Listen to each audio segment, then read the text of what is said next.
who are parked here at the service entrance to the Mass Turnpike Plaza in Charlton. This is the parking area.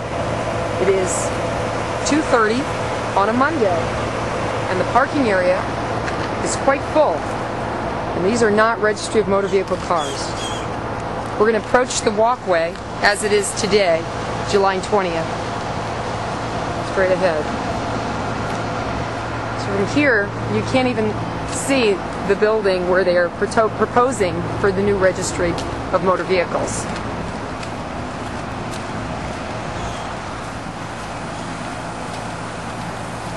We've been told by Pike employees that when this is busy, the trucks are backed up left all the way around, waiting to get to the diesel.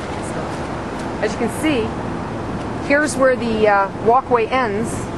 It's a fire lane in front of us here. This is considered the fire lane. No apparent sidewalks. Apparently a proposed sidewalk that they would have to spend money to build.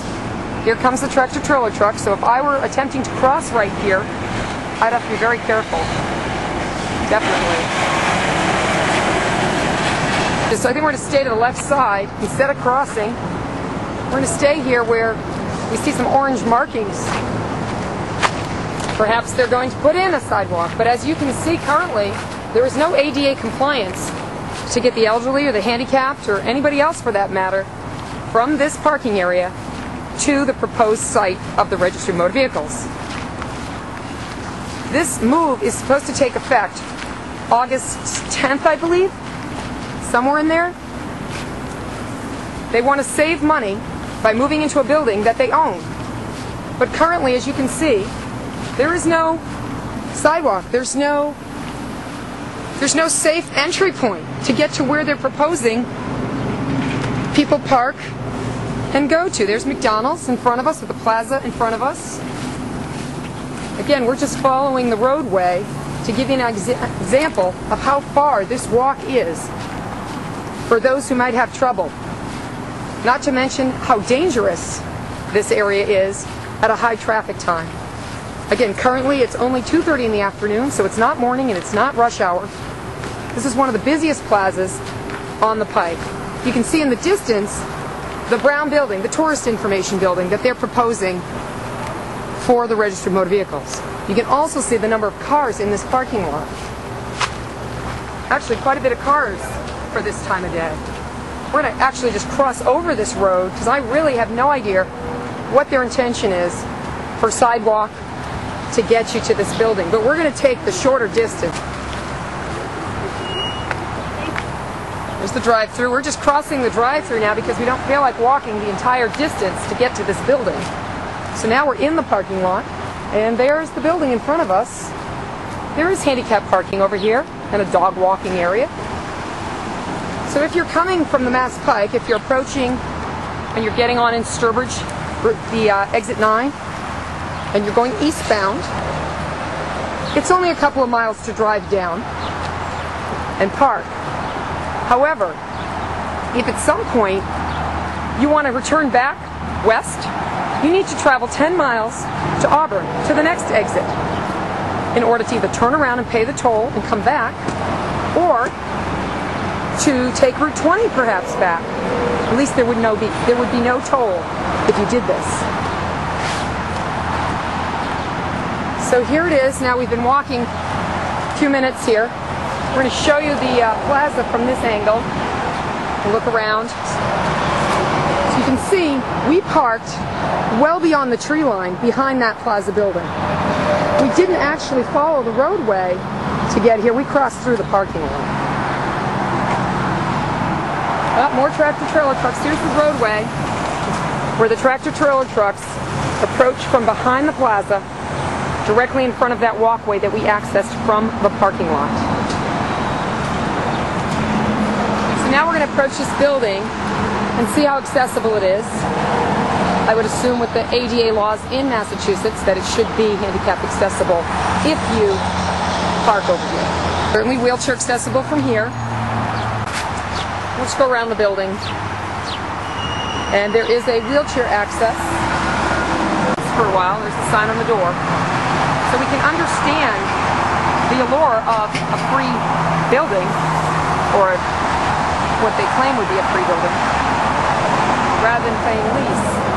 But the cost that they are going to incur putting in sidewalks and properly managing those sidewalks, not to mention making everything ADA compliant, will take years to recover at best. So here is the ramp. So again, if you park to the left, it's not too bad if you're handicapped. If you take the Mass Pike to get here and you're willing to drive 10 miles east to turn around and come back west. Move around the building just for visual. You can see how busy this is. This is 2:30 and the cars have not stopped coming off that exit ramp to the plaza, to the Charlton Service Plaza. Called one of the busiest plazas on the Mass Pike. A lot of southern traffic, Connecticut into 90 in Sturbridge. You know, it's very nice. It's a very nice area if you're a tourist and you need a break. Or if you're a citizen of any of the many, many surrounding towns that have signed our petition so far, then this is not in your best interest. And once again, we just want to show, there is the Tourist Information Center. That's the brown building you see under the McDonald's sign. To the left is the ramp which the tractor-trailer trucks take versus the cars to come around back to get their diesel, or just to park so they can access the plaza. This is about the halfway point to get back to the parking lot, which you can just make out through the trees. Now perhaps they are going to install sidewalks in this grassy area, but at what cost? Saving money's one thing, but at what cost? This is, I guess they would have to go on either side of these sheds here. We've got quite a steep slope on the right,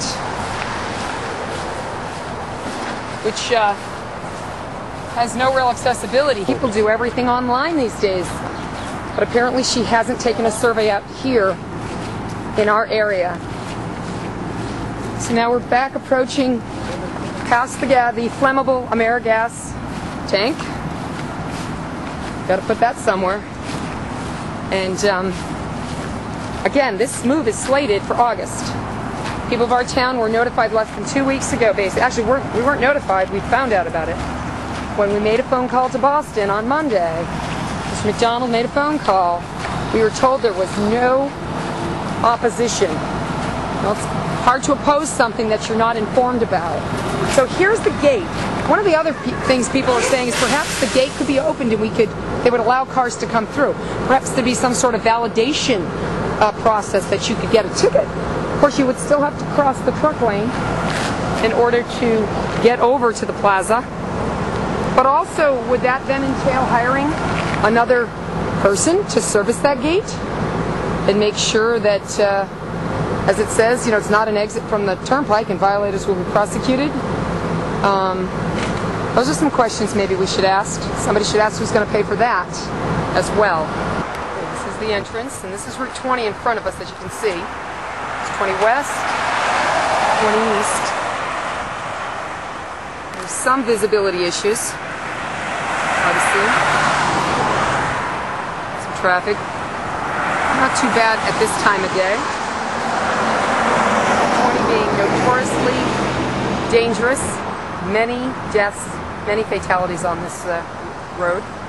You're coming up from the top of the hill there, and you've got a curve to our left. You're talking visits to the RMV, well over 100 cars, 200 cars a day at times.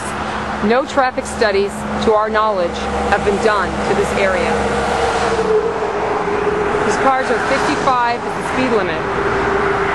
There's no light, nothing.